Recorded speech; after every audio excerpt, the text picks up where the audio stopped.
Tape l'ancienne adresse de ton compte CSX dans ton navigateur. Elle ne t'emmène plus chez Credit Suisse.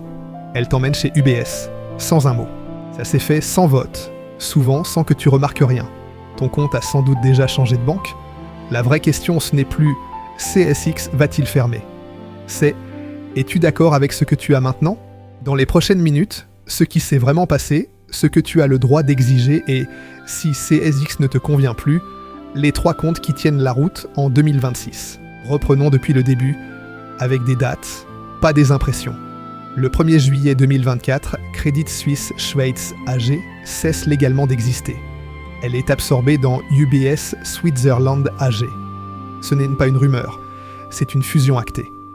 Ensuite, silence relatif pendant 1 an et demi. Puis, le 18 mars 2026, UBS publie un communiqué. La migration des anciens clients Credit Suisse vers son infrastructure est achevée. Environ 1,2 million de clients dans le monde entier. Un chiffre qui sonne précis et qui l'est, sauf sur un point. UBS ne dit pas combien, en Suisse, avait un compte CSX précisément. Ce chiffre-là n'existe dans aucun communiqué officiel. Combien de clients ça représente exactement? En 2021, à son lancement, CSX revendiquait plus de 100 000 clients. C'est le seul chiffre public qui existe. Il a bientôt 5 ans. Personne, ni UBS, ni la presse spécialisée, ni les associations de consommateurs, n'a publié de chiffres à jour pour 2026. Je ne vais pas t'en inventer un. Ce qu'on sait, en revanche, c'est que depuis 2025, il n'est plus possible d'ouvrir un nouveau compte CSX. Le produit est, dans le langage d'UBS, phased out, progressivement retiré. Et l'adresse web historique du compte, celle que des dizaines de milliers de personnes ont tapée pendant des années, redirige maintenant automatiquement vers un microsite générique UBS. Pas d'annonce à l'écran, juste une redirection silencieuse qui dit tout. L'objectif affiché d'UBS est que l'intégration complète de Credit Suisse, au-delà des seuls comptes, soit substantiellement achevée d'ici fin 2026. On est en août. Ce n'est pas encore fait partout, mais pour l'essentiel des comptes, la bascule a déjà eu lieu. Alors, concrètement, qu'est-ce que ça change pour toi si ton compte a été migré? Voici la règle qui compte le plus et qui est vérifiée.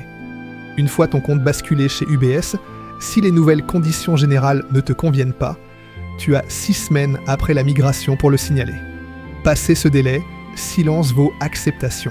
Mais dans ce délai, si tu contestes, ta banque, désormais UBS, doit clôturer ton compte gratuitement et tes avoirs peuvent partir où tu veux, sans frais de sortie. 6 semaines, c'est court, mais c'est réel et c'est gratuit si tu le fais dans les temps. Maintenant, ce que je ne vais pas te dire, parce que je ne l'ai pas trouvé, malgré des recherches croisées chez UBS, Moneyland, la FRC et la RTS. Ce qui arrive précisément si tu ne fais absolument rien. Ni migration acceptée activement, ni contestation. Aucune source publique fiable ne détaille ce scénario avec un délai et des conséquences précises.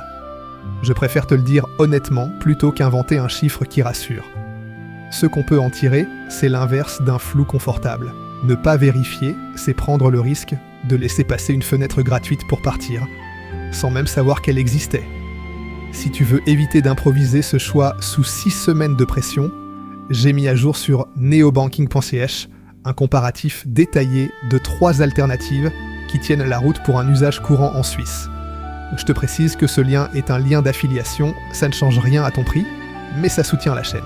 Avant d'aller plus loin, il faut casser une idée reçue, parce que c'est là que les gens se trompent le plus. Revolut a le vent en poupe en Suisse. IBAN suisse depuis mi-2025, appli soignée, beaucoup de bruit marketing. Sauf que Revolut Suisse SA n'a toujours pas de licence bancaire suisse complète. Une demande est en cours, elle s'appelle en interne Revolut Swiss Newco, mais elle n'a pas abouti au 21 août 2026. Concrètement, ça change où va ton argent en cas de faillite. Chez une banque suisse, tes dépôts acquis sont protégés jusqu'à 100 000 francs par la garantie Easy Suisse. Chez Revolut, ce n'est pas ce régime qui s'applique. C'est la garantie des dépôts lituaniennes, celle de Revolut Bank UAB, jusqu'à 100 000 €, pas de francs, pas d'autorité suisse. Et il y a un deuxième détail technique, moins spectaculaire mais réel. ton IBAN suisse chez Revolut passe par un compte collectif avec PostFinance. Concrètement, chaque virement entrant doit porter une référence précise pour être crédité au bon endroit. Oublie la référence et ton argent se perd dans la tuyauterie. Rien de tout ça n'est une raison de bannir Revolut. C'est une raison de savoir ce que tu achètes avant de comparer des applications sur leur seule interface. Deuxième idée reçue, dans l'autre sens cette fois, une banque cantonale, c'est garanti par l'État, donc c'est plus sûr, sans limite. Prenons la banque cantonale vaudoise comme exemple concret. Sa propre FAQ officielle est claire. Les dépôts WUML sont protégés par le régime standard E6 100 000 francs par client. Pas une garantie d'État illimitée. Il existe une exception limitée. Pour un produit d'épargne historique précis, la Caisse d'épargne cantonale vaudoise. Mais ce n'est pas la règle générale du compte courant. Et cette sécurité perçue a un prix mensuel, contrairement aux néobanques gratuites. À la BCV, le forfait de base coûte 3,50 francs par mois, gratuit seulement si tu gardes plus de 10 000 francs sur le compte. Le forfait classique monte à 7,50 francs. Le forfait premium, 18 francs, gratuit au-dessus de 50 000 francs d'avoir. Et cette grille elle-même change en cours d'année. Une nouvelle brochure tarifaire BCV entre en vigueur au 1er juillet 2026. Une banque cantonale n'est ni un piège, ni un totem de sécurité absolue. C'est une banque comme une autre, avec la même limite de protection que Néon ou ZAC, et des frais que les néobanques n'ont pas. Il y a une troisième option qu'on entend moins souvent, Alpian. C'est une vraie banque suisse, avec sa propre licence FINMA complète depuis avril 2022.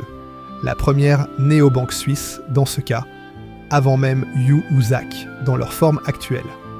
Compte multidevises, francs, euros, dollars, livres, sans dépôt minimum, gratuit à l'ouverture et protection E6 standard comme les autres. Sur le papier, ça coche toutes les cases d'une alternative sérieuse.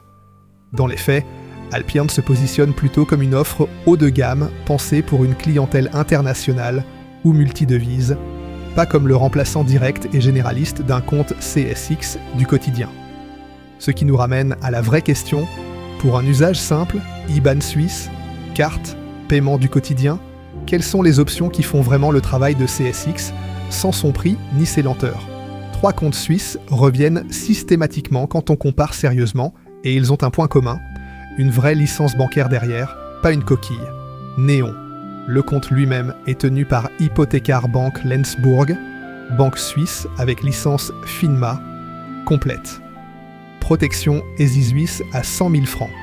Le compte de base est gratuit, la première carte coûte 20 francs en frais uniques, et si tu veux plus, devises multiples, assurance incluse, les formules payantes vont de 2 à 8 francs par mois.